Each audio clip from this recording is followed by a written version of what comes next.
Hello everybody and welcome back to the channel. In today's video we're going to be taking a look at the Transformers Legacy Velocitron Deluxe class BLURR inspired by the IDW universe.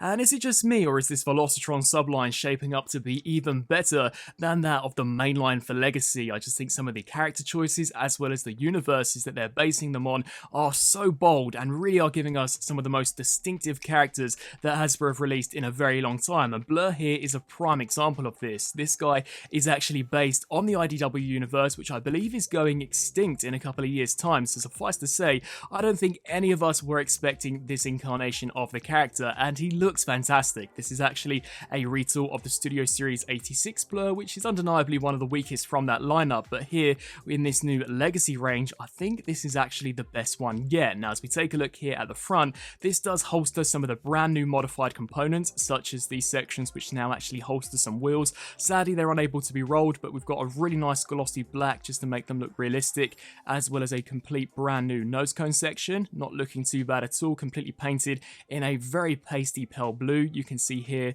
for the windscreen, we've got the Autobot insignia encased within this very nice transparent blue plastic, and just overall the color choice is on point, perfectly matches that of IDW BLURR. We've got some nice metallic silver highlights here along the side. Even at this top section you can see painted and sculpted really well, and the same can also be said for the dashboard as well as for the seat. It's such a sleek and elegant looking vehicle, and at least in my opinion is perfectly suited for this Velocitron Speedia collection. Now, as far as accessories are concerned, BLURR does include the exact same weapons that we saw as part of the original release, so this really nice looking blaster, as well as the wielding device. Both of these have been cast out that very cool baby blue, and as far as weapon storage goes, we simply do just tap this here on to the underside, and then here for the wielding device, this too will also snap over the top of the blaster, and there you have all of the weapons fully attached. Now, as we turn to some size comparisons, here we have the Legacy BLURR compared alongside some of the previous incarnations, and personally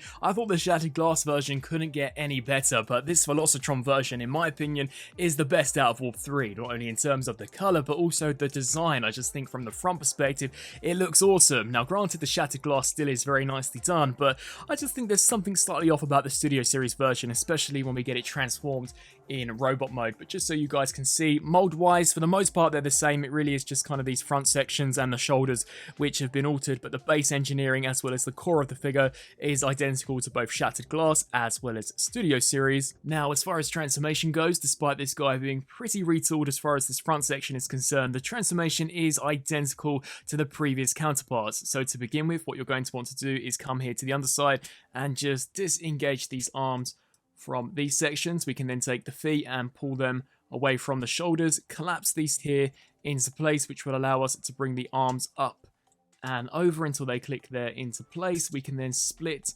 these sections and fold the legs down. You'll then want to split right down the middle here and then take this fin, snap that there into place, come around here to the front, snap that in there, and rinse and repeat here for this side, and then the feet will soft ratchet down into place. You'll then want to take the seat, just collapse that in, take this front chest piece, rotate that all the way around, bring the shoulders down, and then here for these sections they'll rotate and just snap there to the back.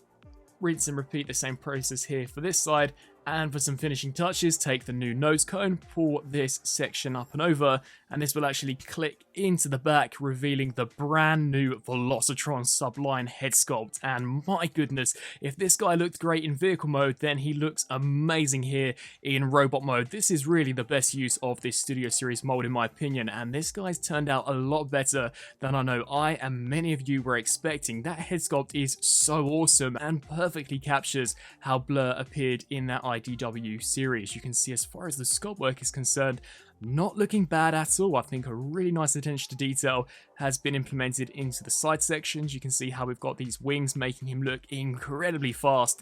I think that faceplate looks great. He's been given a pretty decent expression, kind of cheeky as you would expect from the character of BLURR, and the paintwork also is very nicely done for the faceplate as well as for that metallic blue chin. As mentioned previously, the shoulders are a complete brand new sculpt, so you can see they're a lot thicker in terms of design when in comparison to the regular Studio Series version. Despite the vehicle mode looking awesome due to these new remolded components, I have got to be honest and say they do make the arm kibble look a little too big for my liking here in bot form. Now, this was an issue I had with the original version, and considering that these are even bigger, I definitely think they are quite a bit of an issue, especially when you bend the elbow. They just look ridiculous, and I really do think the biggest issue is this hollow cavity that we've got going on here for the front. Had these been able to collapse over the top of this section, I really don't think they would have looked as bad as they are here with this figure. But nevertheless, as we work our way down here to the lower section, we do get a complete brand new pelvis plate, which has been sculpted and painted very nicely, and the legs are the same sculpt as the previous version, albeit in this new IDW colorization. And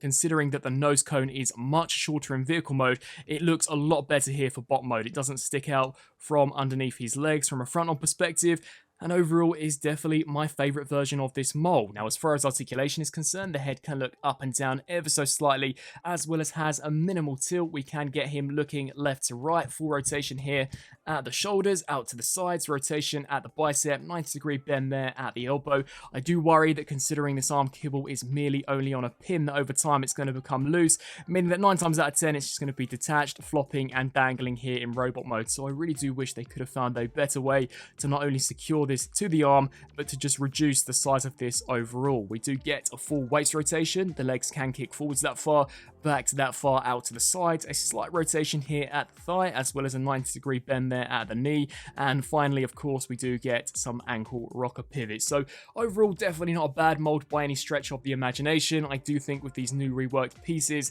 this guy has definitely turned out a lot better than his previous incarnations. Now, as far as accessories go, as mentioned previously, he does come with the same Studio Series blaster, as well as wielding device, which does completely encase the hand, so it actually looks as if though it's transformed out of the arm. And overall, definitely not a bad look for him at all. So let's bring out some comparisons. Here we have all three of the Studio Series 86 Blur molds compared alongside one another.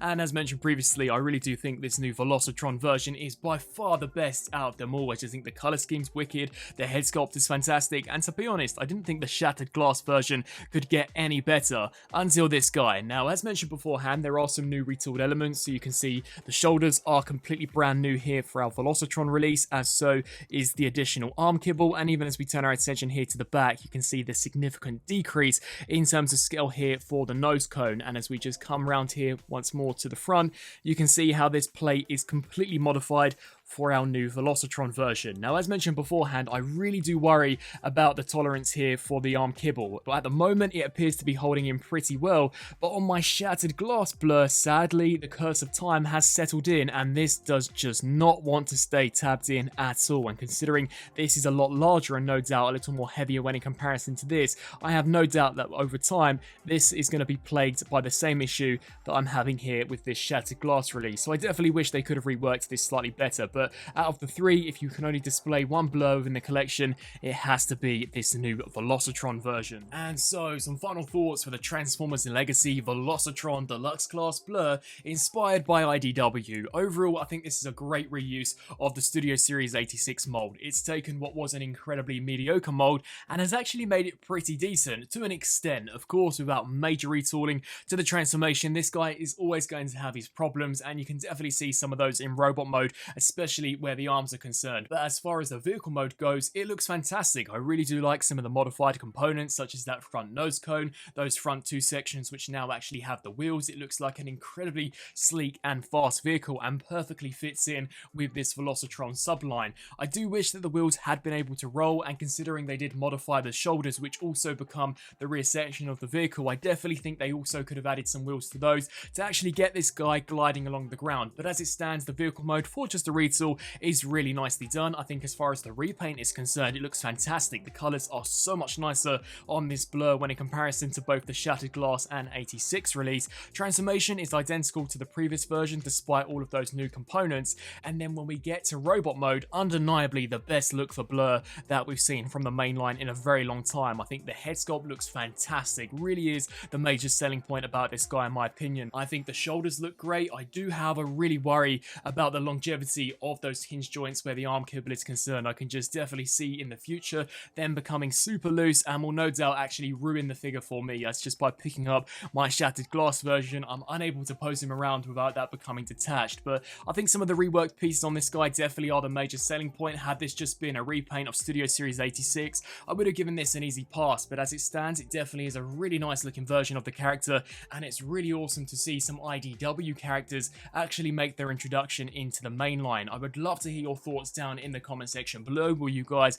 be adding this BLURR to your collection? Do you think that it is the best BLURR that we've seen released from Hasbro in the past decade? And of course, definitely be sure to share your thoughts in regards to the review also down below. I thank you all so much for watching, and until my next video, I'll see you then. Thanks for watching.